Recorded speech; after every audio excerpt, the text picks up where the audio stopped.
Hi everyone, I hope you're well. Welcome to this last Right Here, Right Now writing session. So get your pens ready, get your Word doc open, whatever it is you use. I hope these sessions have been useful for you. Like I said previously, they are just an opportunity to dedicate some time to writing and to try and find that flow state that we talk about and just trying to stretch the creative muscles a little bit. Um, so yeah, I hope they've been useful. Maybe you've come back to them and redrafted them. Maybe you've left them for a little bit longer. That's all fine. These are just little moments, little pockets of time to play and experiment and have some fun. Today's writing session is going to be maybe a little bit heavy. I'm not quite sure where it's going to take us yet, but the prompt that I've got is to just write about the climate crisis, and that's kind of going to be really my only prompt that I'm going to give now. I will kind of maybe talk a little bit throughout the process as I'm writing myself, but I just want us to take some time and kind of dedicate a bit of writing to what it means to be living in a climate crisis and what it means to write in a climate crisis. Obviously, we've talked about this in our Bloc social, but I just wanted to kind of give a little bit of space to that. I think it can be really interesting to see what it's like for everyone and to kind of just give ourselves an opportunity to ask ourselves that question, right? So get your pens, get your notebooks, get your Word docs open, whatever it is that you need. We'll be writing for maybe about 10 minutes, and then from there I will share what I've written and maybe talk a little bit about where that's taken us. But yeah, have fun. So yeah, like I said, just start off really generally with the climate crisis. Maybe what it is you understand of the climate crisis, what's happening, how does it feel for you, how does it feel in your body, and kind of just freewheel and go from there. I'm going to try and give you as much space as possible to interpret this in your own personal perspective and opinion, because that's really important. But I will offer some kind of pointers or guidance, or I'll just talk out loud as I'm writing. So yeah, let's go.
So initially, I've just started to kind of write out facts that I think are most prevalent, trying to sort of come up with a definition of what climate crisis is and what it might include. And now I'm going to start moving into how it feels to write about it, how it feels to live in this time, and some of the more personal, immediate stuff, I suppose, that's coming out of it.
Apologies if you can hear cats meowing in the background.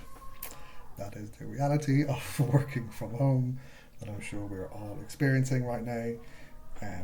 Try to ignore it like I am as much as possible. Life such as life.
So I've just started to kind of list out some problems that I have with how the climate crisis is being dealt with, and some of the things that I think maybe need to be addressed. not necessarily like, oh, deforestation, we need to deal with that, but more so in the process of trying to do that. What are some of the snags that we find along the way? What are some of the problems with the process that might be going on globally? I think that's an interesting place to start because we might find some interesting ideas there.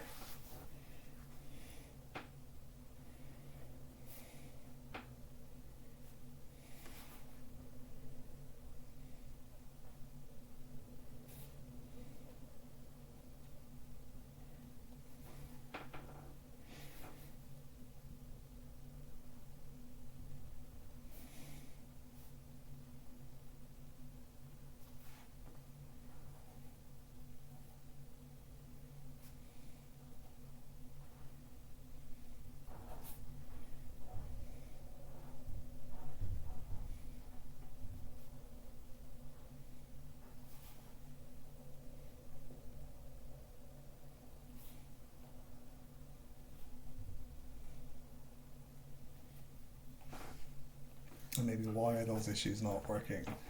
Maybe we can find a thread to follow that might bring us to a place to ask more interesting questions, or I don't want to say solutions, but the beginning of a solution, the starting point for a solution.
So just keep your pen moving, keep writing, try and just put as much on the page as you can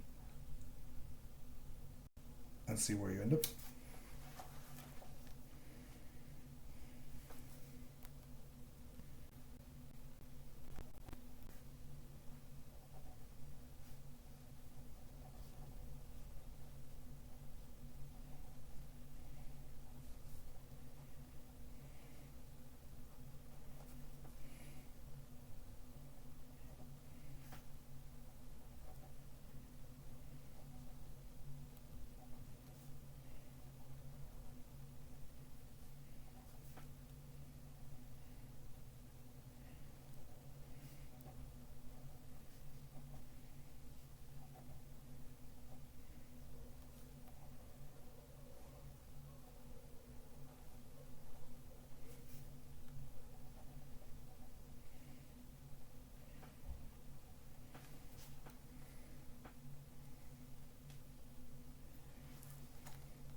Okay, so just start to finish up your sentence and your thought.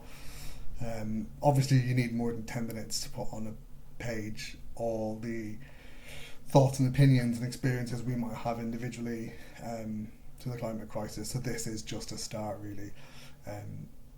You might want to come back to it and relook at it again and decide what more you know, what more you want to say on this, and it can be a really good jumping off point to then consider questions that you might use to create a new piece of creative work. But also it's just really interesting to find where maybe your blind spots are in this knowledge and in this issue, because that's how we learn, right? I think the process of writing out things like this, and as we'll talk in some of our Bloc socials, not just using writing verse as an opportunity to create creative work, but also to kind of talk back to ourselves. And then once we can read through that and analyse that, we can then see where we're coming at. Sorry again, cats in the back garden. I don't know whose cat it is, but this is my daily soundtrack, so apologies for that. Yeah, we can find interesting avenues to explore ourselves by kind of talking to ourselves through the pages of any topic or issue that we might want to discuss. So I'll read out what I've written and then maybe talk a little bit about what more I might do and then finish up. So this is very matter of fact. There's nothing poetic in this at all. This is just me trying to sort out my thoughts, trying to untangle the mess of ideas that I have in my head about the climate crisis. So the climate crisis is, in my opinion, the biggest issue facing our planet today. A perfect storm of deforestation, biodiversity loss, greenhouse gases, polar ice cap melting, desertification, urbanization, and rising global temperatures and displacement mean that this planet is changing fast. It feels strange to write about it, but I'm not fully sure how effective that is.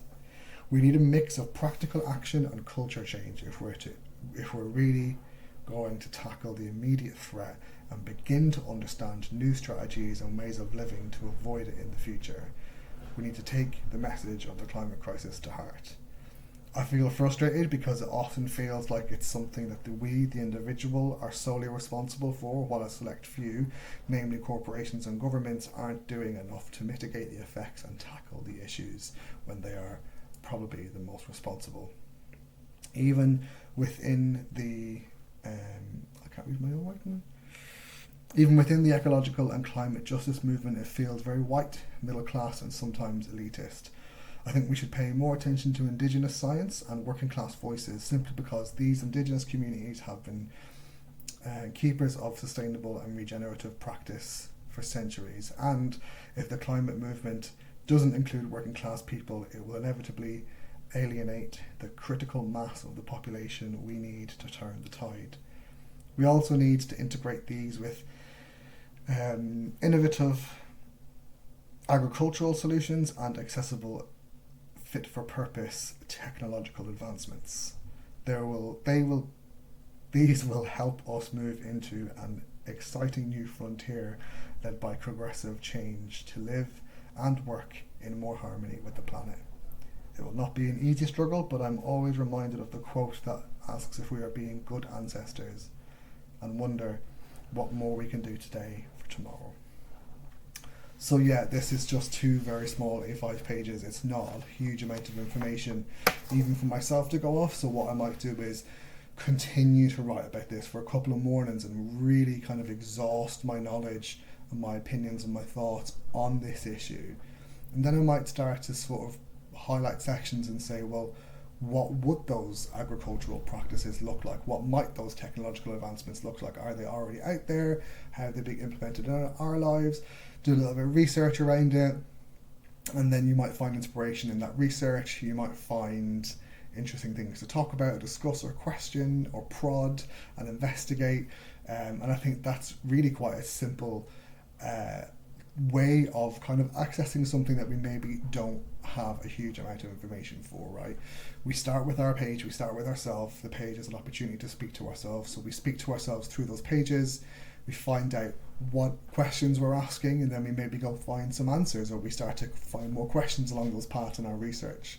And we do it very systematically. We just highlight through what we've read, through what we've written, and kind of have them as almost research topics that we spend an hour for a day, if this was something that you really wanted to work on, absorb all that learning, maybe make notes and documents of it, use them to inform writing practice, and really dig through lots of information and knowledge and learning and see what we come up with. I think we can build a base here, this foundation that we've built today, where we've only started sort of digging the ground. We start putting scaffolding in place now, but this is kind of a microcosm of a bigger topic. So I think if you replace the climate crisis with education problems or political issues or whatever it is that you kind of want to start to get your head into, want to start and to investigate and explore, just write it out, exhaust your knowledge and limitation of that, bring yourself right to the very forefront of what you know and what you believe and what you think